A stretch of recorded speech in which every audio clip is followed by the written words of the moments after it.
everyone, this is Karen and I welcome you all to a new episode on Learning Love Daily with Karen Das. तो आज का episode सारे couples के लिए बहुत important है क्योंकि कभी ना कभी आपके रिलेशनशिप में एक पॉइंट आया होगा जहां आपने सोचा होगा कि should I just continue the way it is with my relationship या फिर मुझे ब्रेकअप करना चाहिए।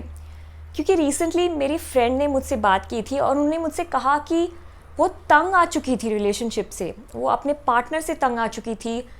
जो रोज़ के मिसअंडरस्टैंडिंग्स, झगड़े होते थे, इनसिक्योरिटी होती थी, उसे समझ में नहीं आ रहा था कि उसको ब्रेकअप करना चाहिए था कि ऐसे ही पुल ऑन करना चाहिए था। तो आज के एपिसोड में मैं आपको कुछ बातें बताने वाली हूँ जिससे आपको क्लैरिटी मिलेगी कि whether you should continue your relationship the way it is या फिर आपको ब्रेकअप करना चाहिए। तो आज का एपिसोड एंडिंग तक ज़रूर देखना क्योंकि आप मेरी कोई भी बातों को मिस नहीं करना चाहोगे। और अगर आपने मेरे चैनल को अभी तक सब्सक्राइब नहीं किया है तो सब्सक्राइब ज़रूर करना और बेल आइकन को क्लिक करना मत भूलना। तो सबसे पहली बात, समझो आपके रिलेशनशिप जो है उसमें कोई रिस्पेक्ट नहीं बची है। फॉर एग्ज़ाम्पल, आप जब अपने पार्टनर के साथ होते हो, शायद से आपके पार्टनर आपको बहुत बुरी तरीके से ट्रीट करता है।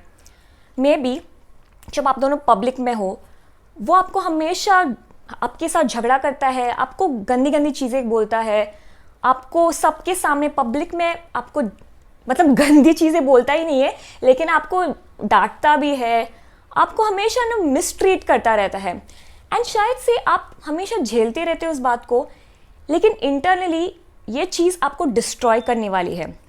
So if you don't choose to break up ये पॉइंट पे, फिर आप ऐसे ही इंटरनली डैमेज होते रहोगे। आपका जो सेल्फ एस्टीम है वो इंटरनली डैमेज होते रहेगा और इससे आपको ही नुकसान होने वाला है। So you need to know that अगर आपके पार्टनर आपको हमेशा बहुत बुरी तरीके से ट्रीट करता है, आपको रिस्पेक्ट नहीं देता है, आप दोनों के रिलेशनशिप में एक म्यूचुअल रिस्पेक्ट नहीं बची है, then it is important for you to break up. दूसरी चीज़ है, एक पॉइंट पे अगर आपके रिलेशनशिप में आपके पार्टनर शायद से आपको हमेशा आपकी आंखों में नहीं देखता है, हमेशा नज़रें चुराता रहता है, शायद से आपके साथ जो आई कांटेक्ट है वो बराबर से करता नहीं है, तो शायद ऐसा हो सकता है, ऐसी पॉसिबिलिटी हो सकता है कि आपके पार्टनर आपसे कुछ छुपा रहा है। यू नो, पता नहीं क्या छुपा रहा है, but the sign of eye contact means trust है रिलेशनशिप में। और अगर आई कांटेक्ट मिसिंग है आपके रिलेशनशिप में, बहुत टाइम तक आप एक दूसरे के आंखों में देख नहीं पाते हो, शायद से आप उनकी आंखों में देखने की कोशिश कर रहे हो लेकिन वो आपकी आंखों में नहीं देख रहे, then that could be a sign that he or she is hiding something from you or आपको ब्रेकअप कर लेनी चाहिए या फिर एटलीस्ट कॉन्फ्रंटेशन करनी चाहिए कि पूछ तो लो कि प्रॉब्लम क्या है, क्या मिसिंग है हम लोग के रिलेशनशिप में, आप ऐसे क्यों बिहेव कर रहे हो मेरे साथ। The next thing is that ऐसा हो सकता है कि मोस्ट ऑफ द टाइम्स सिर्फ आप ही कोशिश करते रहते हो, सिर्फ आप ही ट्राई करते रहते हो अपने रिलेशनशिप को इम्प्रूव करने के लिए, चीज़ें को वर्कआउट करने के लिए आप ही ट्राई करते रहते हो। आपकी पार्टनर कुछ भी नहीं करता है, सिर्फ मतलब कंट्रीब्यूशन उनके तरफ से कुछ भी नहीं है। रिलेशनशिप जो होती है it is about give and take, not just about giving. You have to make sure that if you are in a relationship you have suppose to give and take. अगर आपके पार्टनर थोड़ा सा भी contribute नहीं कर रहे हैं और आप ही हमेशा कंट्रीब्यूट करते रहते हो, फिर ऐसे रिलेशनशिप का कोई पॉइंट नहीं बनता क्योंकि आगे जाके ऐसे रिलेशनशिप का कोई फ्यूचर नहीं होता है।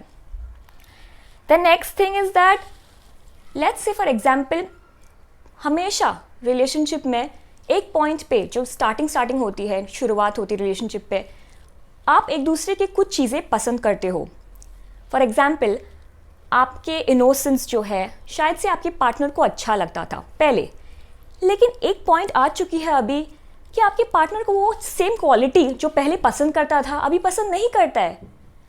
And let's say for example, आपको आपके पार्टनर की कॉन्फिडेंस बहुत अच्छा लगता था, आपको बहुत अट्रैक्टिव लगता था, लेकिन अभी अचानक से वही कॉन्फिडेंस आपको एरोगेंस लगता है, आपको एटीट्यूड लगता है। तो अगर ऐसे चीज़ें हो रही आपकी रिलेशनशिप में जहाँ पे पहले आप एक दूसरे के वो क्वालिटीज़ पसंद करते थे और अभी ऑल ऑफ अ सडन वही क्वालिटीज़ आपको इरिटेटिंग लगता है, तो फिर I could say that this is basically you come to a point जहाँ पे आप एक दूसरे से तंग आ चुके हो। और अगर आप ऐसे रिलेशनशिप को ड्रैग करते रहोगे तो उसमें कोई सेंस नहीं बनेगा। So it is in the best interest कि आप अगर अपने लॉन्ग टर्म रिलेशनशिप को अगर समझो उसको इम्प्रूव करना चाहते हो, तो आपको एक तरह से उसको आइदर वर्कआउट करना चाहिए, एक दूसरे के साथ बात करो, डिस्कस करो, इक्वली अपनी रिलेशनशिप को वर्क करने की कोशिश करो। और अगर समझो नहीं हो रहा है, आप ही एफर्ट करते रहो, आप ही हमेशा मेहनत कर रहे हो रिलेशनशिप पे और आपके पार्टनर कुछ भी कंट्रीब्यूट नहीं कर रहे हैं, then you need to know कि आपको ऐसे रिलेशनशिप खींचने में कोई पॉइंट नहीं बनता। It makes absolute no sense. And समझो कि अगर आप ब्रेकअप कर भी लेते हो और एक टाइम पे के बाद आप समझते हो कि maybe I should just get back with my partner, maybe अगर हम पैचअप कर सकते हैं, तो अगर आप जानना चाहते हो कि अगर पैचअप करनी है तो ऐसी कौन सी बातें हैं जो आपको ध्यान में रखनी चाहिए, तो इसके ऊपर मैंने एक अलग वीडियो बनाई है, आप वो वीडियो चेक कर सकते हो। वीडियो का लिंक मैं डिस्क्रिप्शन बॉक्स में डाल दूँगी। तो आज का एपिसोड हम यही ख़त्म करते हैं। ये वीडियो को लाइक करना, शेयर करना, कमेंट करना। अगर आप चैनल पे नए हो तो चैनल को सब्सक्राइब ज़रूर करना। आप मुझे फिर इंस्टाग्राम और फेसबुक पे भी फॉलो कर सकते हो।